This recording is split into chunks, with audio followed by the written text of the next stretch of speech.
On the sidelines of the AI Impact Summit, during a session on AI in Democracy, Reimagining Governance, one of the speakers was Mr. Martin Chungong, Secretary General of the Inter-Parliamentary Union.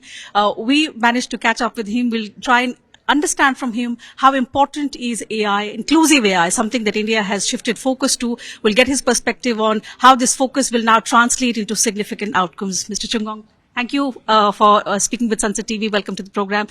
You made quite remarkable statements about the importance and the need for inclusive AI. From a democratic perspective, how significant is it to make AI all-inclusive? Yeah, thank you very much. But let me preface my answer by commending the government of India on hosting this very important summit. As I was saying in my speech, it is important that the biggest democracy in the world and also a leader when it comes to technological development can host these two communities together, because it was high time that we brought democracy into the AI debate. And that's what we had all afternoon today, that AI cannot develop independently of democracy. Democracy provides a framework for the responsible and equitable development and deployment of AI. And so we think it is important that AI is made more democratic, which means more accessible to the people, more impactful on the lives of the people in a positive way, I would like to say, and more regulated so that there is transparency and accountability for its development and use. And that's what we were discussing this afternoon during the debate. And I was making the point also that parliaments, as representatives of the people, must be part of this conversation. They are part of the conversation on two counts. First of all, as representatives of the people and making sure that AI works for the people, but it's also their role and responsibility to use those powers, those functions that accrue to them in their constitutions, lawmaking, oversight, and budgetary. They should use these functions to make AI more accessible, more democratic. So the development of AI needs to be regulated through laws and other legislative instruments. The commitments entered into by governments in the area of AI need to be oversighted by Parliament, ensuring transparency and accountability. And of course, Parliament, since they have budgetary responsibilities, need to put in place resources for the responsible deployment of advanced artificial intelligence. So that's what we have been discussing here. And if you don't have parliaments at the center of this conversation, then you don't have any concrete framework, legislative framework for governing AI, and you will witness an uncontrolled and uncontrollable development of AI, which may not always be for the common good.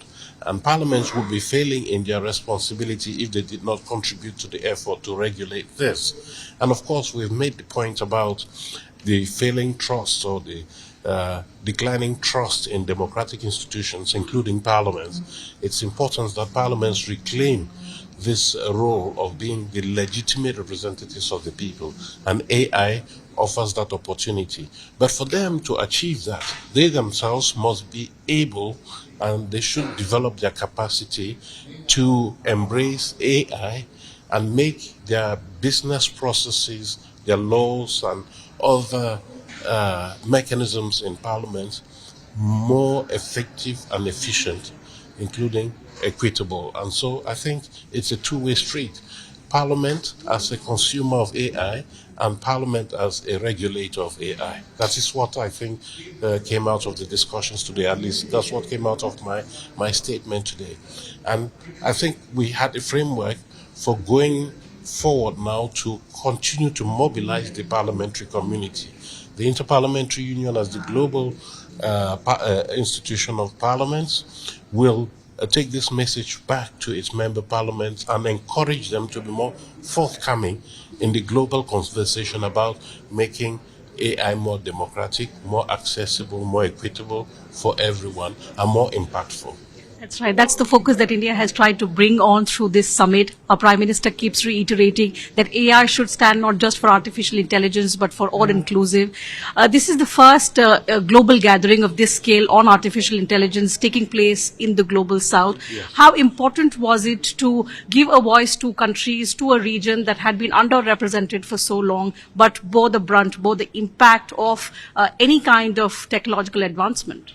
It's a pity that artificial intelligence or the conversation about artificial intelligence have seemingly excluded those communities that stand most to gain from the development of artificial intelligence, those of the global south. So you have a conversation taking place about the welfare of people without those people being on the table to have that conversation. So now we commend India as a worthy representative of the global south on this initiative, bringing the voice of the hitherto voiceless people of this world to the table. And it is in this way that I think we can end up with what your Honorable Prime Minister has been saying about all-inclusive.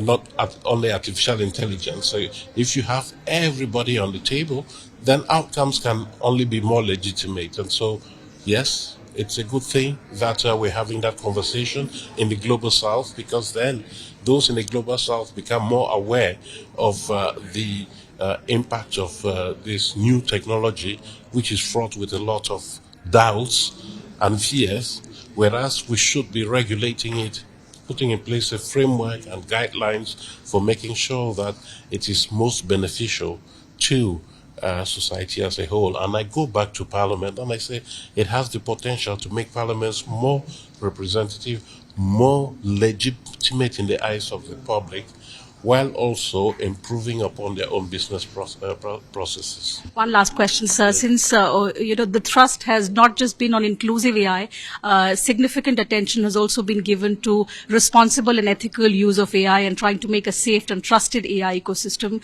What kind of progress do you think is required on that front, especially in context of the global south? I think that it is important. The path is to put in place a framework that is enforceable. And that framework, parliaments can contribute to through legislation. You need to put in place, and I think that is what is lacking today. Very few communities, very few constituencies do have laws and legislative frameworks that govern AI. And this means that AI is allowed to flourish uncontrolled in many parts of the world. And we've seen this when it comes to online bullying. We see it in electoral campaigns where you have deep fakes that in fact have contributed negatively to the outcomes of electoral processes.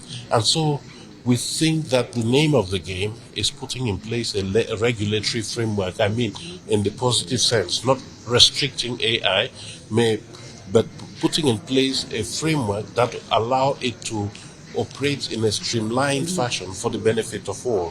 For the benefit of all. So those frameworks can only be inclusive. I think it's important.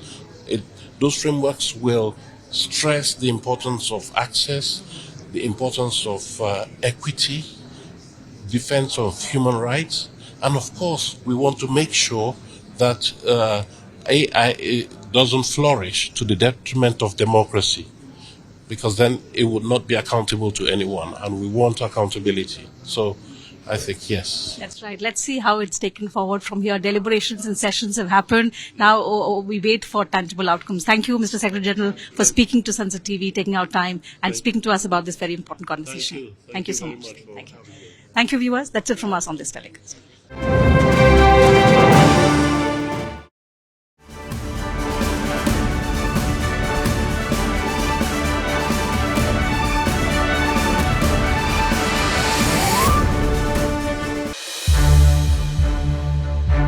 To watch more programs of Sansad TV, subscribe to our YouTube channel and don't forget to like and share them.